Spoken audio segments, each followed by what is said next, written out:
Šitas 530 dīzelīts iet uz pārdošanu. Tirgo draugs, tā kā mašīna uzticama, nomainīta ir siksna, kas viņam ir ķēde, respektīvi, kas maksā vismaz 2500 eiro. Visi pierādījumi ir, video ir, rekāds saloniņš, šidāds te. 530 dīzels stūrīte. Īstenībā labi gaitā iet, nekas negrab, tehniskā var teikt, laikam vienmēr pa nulēm ir izieta. Šitā te mums izskatās. Bet, tas ir šķūnīts garais.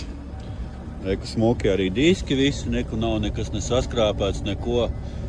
Nezinu, kā tur bremžu diskiem jau varat zvanīt saimniekam. SSK stāv pa 9400 eiro. Tā kā, cik es viņu pabraukāju, nekāda vaina mašīnai nav.